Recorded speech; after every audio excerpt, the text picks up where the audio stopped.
సర్వోన్నతుని శక్తి నిన్ను కమ్ముకొనును గనుక పుట్టబోవు శిశువు పరిశుద్ధుడై దేవుని కుమారుడనబడును.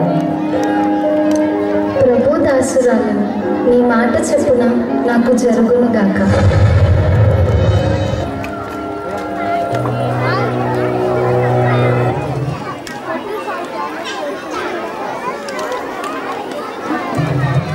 సమస్య నాకు రావాలి.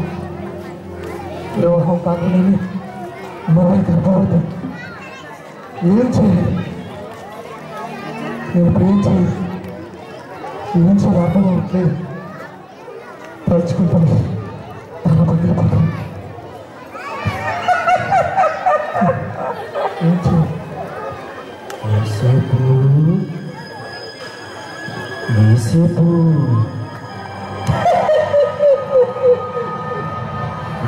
ఆలోచిస్తున్నావు. కాకుండా దొరికితేనా మరో గురించా ఆలోచించడానికి ఏముంది? అయినా పెళ్లి కాకుండా దొరికితేనా మరి నువ్వు ఎలా పెళ్లి చేసుకుంటావు? దేవుని చిత్తమే చేయాలని మూర్ఖంగా ముందుకెళ్ళావనుకో, నిన్ను నీవు మోసం చేసుకుంటే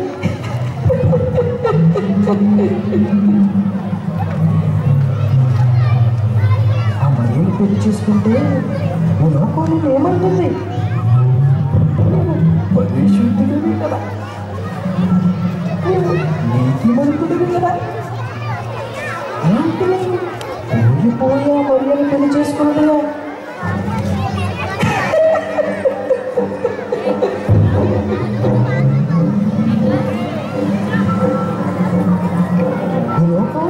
నవ్వుతుంది.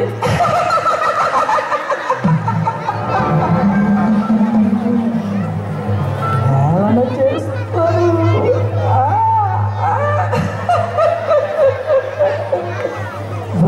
కూడా ఇవన్నీ నువ్వు సహించగలవా, భరించగలవా? అందుకే నీ మంచి కోరే చెప్తాను, బాగా ఆలోచించు. ఆ మరియను విడిచిపెట్టే.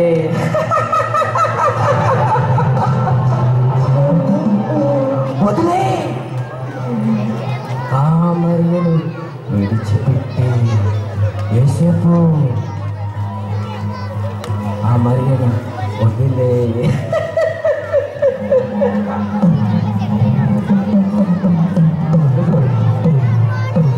నిజమే, రహస్యంగా కదా బరువు చూపెడతాం, బరువు చూపెడతాం.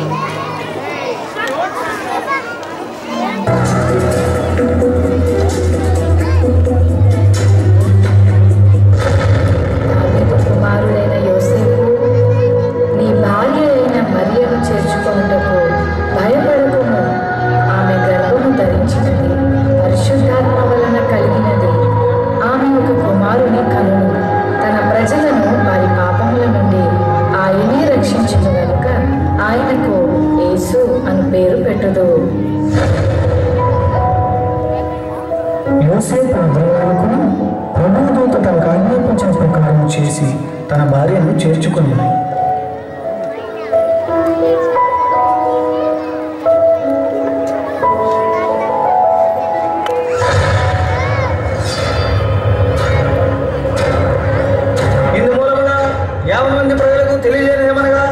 ప్రజా సంఖ్య రాయవల్లని కైసర్ ఆగస్టు నిర్ణయించడం వలన ప్రజలంతా తమ తమ స్వగ్రామాలకు వెళ్ళి ప్రజా సంఖ్య రాయించుకోవాల్సిందిగా తెలియజేయడమైన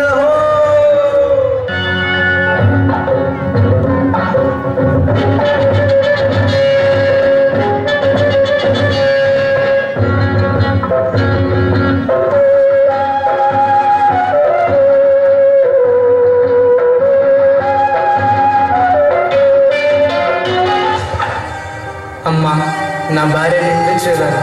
మీ ఇంట్లో కొంచెం స్థలం ఇస్తారా? క్షమించండి అయ్యా, మేమే చాలా మంది ఉన్నాం. మా ఇంట్లో మీకు స్థలం లేదు.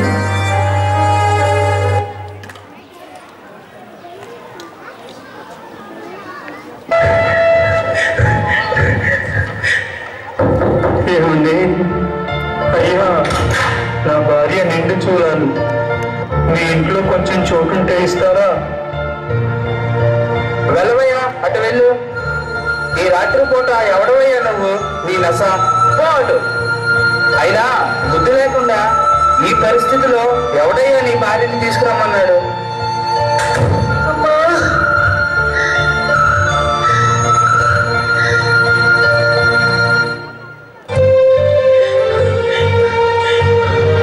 అయ్యా, అయ్యా, బాబు, నా భార్య నిండు చూడాలి. ఆమె ప్రసవించే గడియలు దగ్గర పడ్డాయి. మీ ఇంట్లో కొంచెం స్థలం ఉంటే ఇస్తారా? అయ్యో పాపం, మిమ్మల్ని మీ పరిస్థితిని చూస్తుంటే చాలా జాలి వేస్తుంది. చోటు ఇవ్వాలని ఉంది, కానీ మా ఇంటి నుండి చుట్టాలన్నారు. ఇంట్లో చోటు లేదు, కానీ ఆ వెనక దొడ్లో పశువులు కట్టేసిన స్థలం ఉంది. మీకు అభ్యంతరం లేకపోతే ఆ స్థలం వాడుకోవచ్చు. చాలుగా, మాకు ఆ చోటు చాలు. అయ్యా, చాలా వందనాలు. దేవా, ఎంత గొప్పవాడవయ్యా, ఓ దారి చూపించావు. నీకు ఎల్లప్పుడూ కృతజ్ఞతము.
రాజైన హేరోదు దినములలో యూదా దేశపు బెత్లెహేములో యేసు పుట్టిన పిమ్మట ఇదిగో తూర్పు దేశ జ్ఞానులు యెరూషలేముకు వచ్చి, యూదుల రాజుగా పుట్టినవాడు ఇక్కడ? తూర్పు దిక్కున మేము ఆయన చూచి ఆయనను పూజింపవచ్చు తిని. చిత్తం మహాప్రభు. క్రీస్తు ఎక్కడ పుట్టును?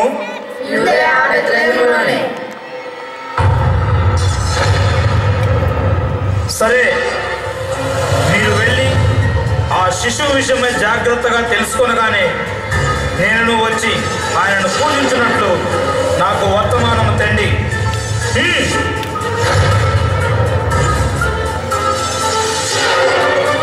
నేను ఓటము ఎరుగని హెరోదు రాజును మరి ఒక రాజును పూజించడమా? అసంభవం.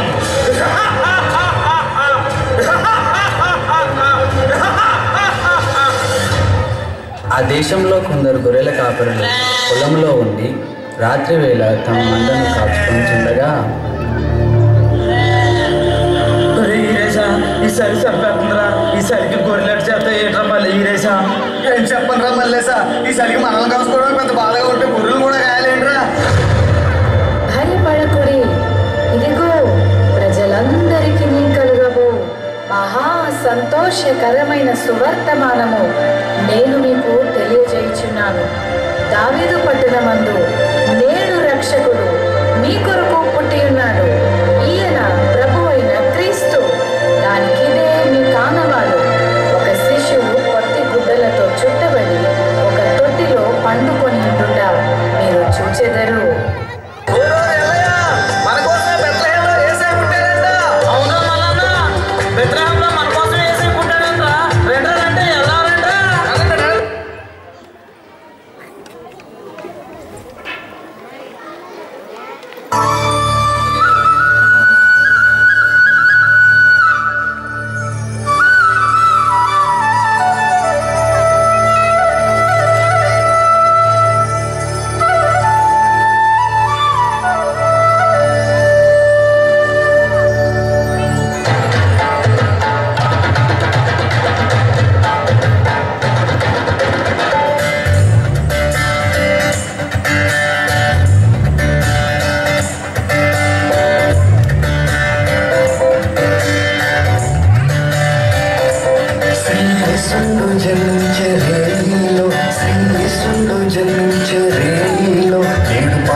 మిత్రులారా, చీకటి లోకంలో పాపమనే బంధకాలతో అపవాది చేతుల్లో బందీలుగా ఉన్న ప్రతి మానవుని రక్షించుటకు దేవాది దేవుడు ఈ లోకానికి ఎన్నో గ్రహాలు, ఖండాలు, దేశాలు దాటుకుంటూ పాపంలో కూరుకుపోయిన నిన్ను రక్షించడానికి తన ఏకైక ప్రియ కుమారుడైన యేసయ్యను మానవునిగా ఈ భూమిపై నీ కొరకు పంపాడు. నిజ క్రిస్మస్ ఆనందం విందు వినోదాల్లో లేదు, కానీ నీ హృదయంలో క్రీస్తు ఉండటమే నిజమైన క్రిస్మస్.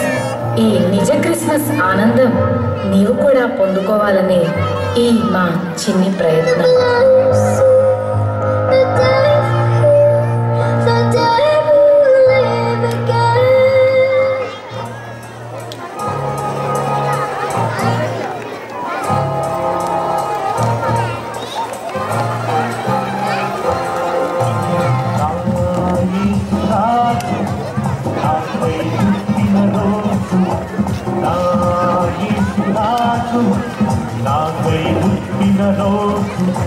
క్రిస్మస్ పండుగ క్రిస్మస్ పండుగ